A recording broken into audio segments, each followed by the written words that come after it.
ठीक है, हो गई। अब यहाँ पर कह रहा था तथा विकर्ण पीआर और क्यूएस, यानी कि पीआर को मिला दिया।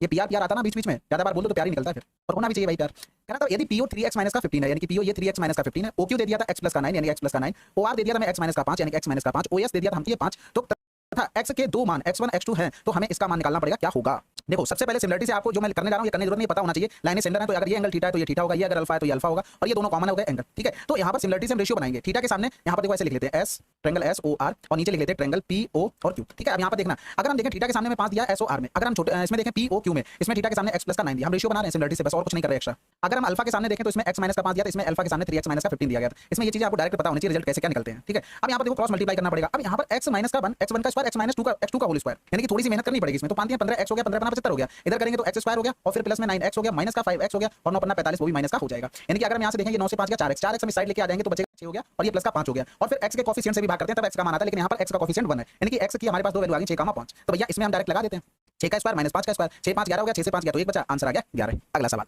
यदि पी की आई क्यू से 40 होगा, 20 दूनी 40 20 पंजे 100, यानी कि अगर इसकी 5 है तो 2 कम होगी पी की, यानी कि 3 होगी। कह रहा था पी की आई भैया ये हो गई, और संयुक्त आई लिखेंगे तो 5 3 8 हो गया। कह रहा था पी की आई से कितने परसेंट अधिक है भाई, कितनी अधिक हो गई, 5 अधिक हो गई, बटे में 3 गुणे में 100 कर देंगे, यानी कि ये हो गया 500 बटे में 3। तो 3 से गोले की त्रिज्या में 12% की वृद्धि की जाए तो आयतन में लगभग कितनी वृद्धि होगी। देखो जब हम फार्मूला लिखते हैं 4 बटे में 3 पाई आर क्यू, यानी कि 3 बार में 12% की वृद्धि करनी पड़ेगी। एक तो देखो 2 साल का फार्मूला होता है, या तो सक्सेसिव लगा लो, तो 2 साल का फार्मूला होता है a plus B A B upon 100, होता तो 3 का भी है, अब उतनी कैलकुलेशन कौन करे। तो 12 12 और 12 इन दोनों में एक बार करेंगे तो 24 हो गया, 12 बारी में 144 हो गया, यानी कि प्लस में 1.44। ओरल इसलिए कर रहा है क्योंकि हमें फार्मूला पता है उसमें क्या चल रहा है, बस ये बात बहुत मैंने करती। अब इन दोनों के साथ लगा लेते हैं, तो 25 और 12 37 हो गया, 37.44 हो गया, प्लस में 12 गुणे में 25.44 बटे में 100 आ जाएगा। तो 12 चौक 48 हो गया, 12 चौक 48 4 52 हो गया, 12 पंजे 60 और 5 65 हो गया, 12 दूनी 24 और 6 30 हो गया। पॉइंट 2 के बाद ये था, 2 के बाद ये, यानी कि 4 के बाद पॉइंट आ जाएगा तो पॉइंट यहाँ पर लग जाएगा। आसान तरीका होता है।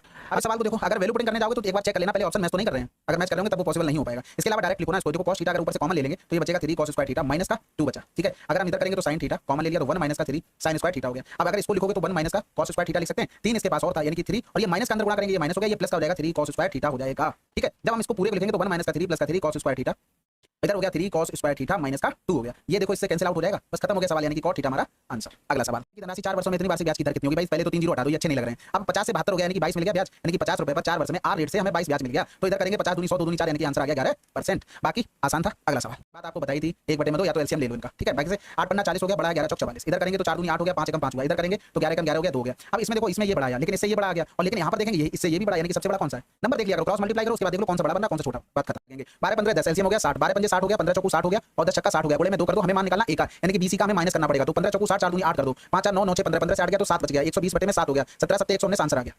अब मैंने कुछ स्पेशल नहीं किया, ऐसे सवाल आपने भी किए हैं, बस प्रैक्टिस मेरी ज्यादा है, यानी कि आपकी भी उस टाइप की होगी, लेकिन आपने ऐसा सोचा नहीं होगा। 12 हो गया, यहाँ से 15 हो गया, यहाँ से 10 हो गया, एलसीएम लिया 60, भाई इसकी एफिशिएंसी 12 पंजे 60, 15 चौको 60, 10 छक्का 60, अगर इनका तीनों का एफिशिएंसी निकालते a प्लस बी प्लस सी का मान, तो आप इसमें 2 का डिवाइड करते, और फिर माइनस में हमें क्या चाहिए, हमें a का मान चाहिए, यानी कि बीसी का माइनस करते, बीसी का एफिशिएंसी कितनी थी 15 चौको 60, 15 से 60 में डिवाइड किया तो ये 4 कर दिया, यही चीज मैंने डायरेक्ट कर दी। मुझे पता है कि ऊपर 2 का गुणा होगा, जो भी तीनों की एफिशिएंसी होगी और जो हम घटाएंगे उसमें 2 का गुणा होता है। तो ये प्रैक्टिस है और कुछ स्पेशल नहीं है, सब कुछ भैया जो आप करते हैं, बस स्टेज कटिंग बहुत जरूरी होती है, इसलिए टाइम सेव होता है। अगला सवाल देखो, 30 मीटर का सेलिंग प्राइस और 30 मीटर का सीपी अगर बराबर होता है, जब कुछ भी चेंज नहीं होता, लेकिन उसने 10 मीटर एसपी के बराबर प्रॉफिट लिया, प्रॉफिट हमेशा किस पर होता है, सीपी पर होता है, इन दोनों को बराबर कर दो।